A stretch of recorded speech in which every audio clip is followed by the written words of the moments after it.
Today, I've chosen the title, The Biggest Question. And that biggest question is, who am I? How do we answer that? How do we describe ourselves to others? Mostly it's by reference and comparison. We measure ourselves against others, by those we see around us or know of. So we may start with, I'm younger or older than, I'm taller, shorter, fatter, thinner, more or less muscular than, more handsome, pretty, etc. And then perhaps we start to define our place in the world, or at least the society in which we live. So it then becomes job, income, type of home, car, and image seems important. It then becomes a social class issue. Who are your friends and associates? How do they impact on your image of yourself and the way that others perceive you? Do you live up or down to a stereotype? By dressing and talking in a certain way, do you become one of them? But also consider this.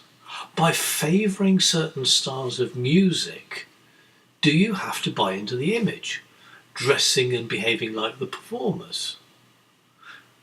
What does that do for you? Do you become part of a community, a group, a gang? And then does this define your whole being? If you stop and really think about the various elements, you can see just how strong an impact they have on an individual. Take goths. They choose an extreme dress and makeup style to define themselves. But the price that they pay, very often, is to get beaten up by the chavs and the scallies who attack them and call them freaks. That is to say, two different cultures clashing. It's as old as humanity. The desire to conform, to be part of the right group, to find like-minded people as a way of staying safe. But the danger is that there's a tipping point. You imitate a style because you like it. And for a time that complete package seems to fit the way that you feel and think. But a certain point comes when the image takes over and you begin to fit yourself to continue to match the image. That's when things get scary. Take an extreme example. Nazi Germany. The people of Germany in the 1920s and 30s were much like people in the rest of Europe. They were suffering in the world economic failure. They were hungry, they were additionally bitter having been in the First World War. And then along comes an idol, a new image, an individual who seems to be on their level. A politician who claims not to be a politician, who tells them that the old ways of politics has not served them well. It's not giving them pride in their country at that time, not giving them the quality of life they deserve. He tells them that he will sort the country out, build roads, make the trains run on time, enable working people to own a car, all the sort of things that would appeal to people. And people like this.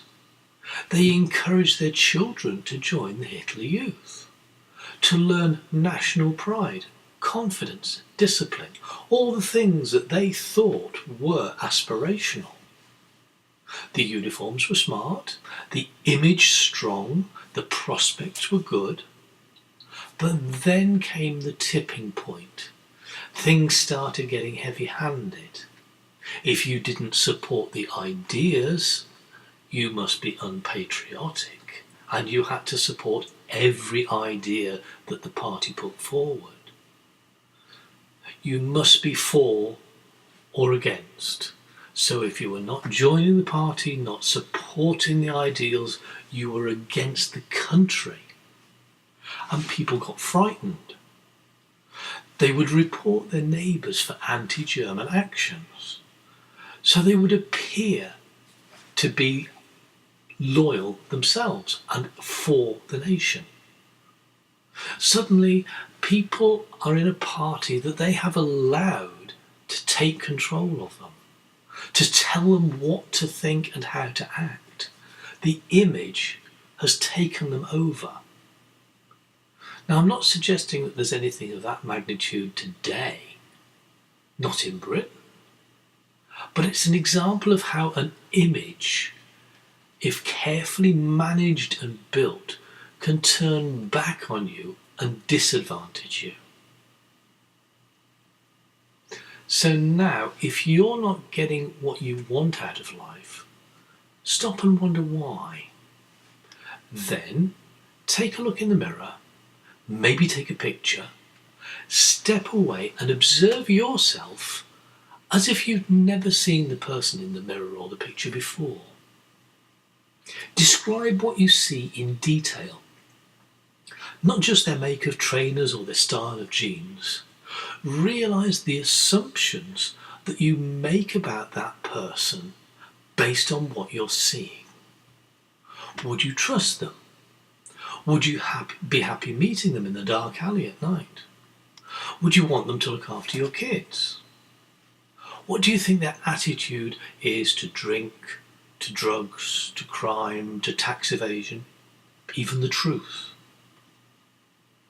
You can apply all of this, whether the image is in the mirror showing an image of a chav, a doctor, an MP, a Premier League football player. In fact, take any two of those and write down all the things that you think you could say about them and the way that they live.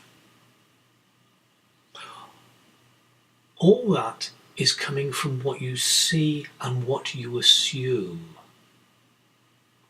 So if you want to be a doctor, teacher, gangster, builder, first analyse the image. Check if it fits with your image of yourself. Then consider if you want to make any adjustments so that you align more with that image. Now, if you find that there's too much of a gap between your beliefs and image and that of the typical role model, don't despair, because there are exceptions to every rule. But we're just looking at the techniques that help you realise your ambitions. So remember that there have been ex-gangsters who've become college lecturers, doctors that would look more at home on a rugby pitch. So you just need to find your own way to be who you want to be. And if you can't manage that on your own, and I'm not pretending that it's easy, then give me a call or drop me a line. The contact details are on every page of the website. You can be who and what you want to be, but sometimes you need a little bit of help to get there.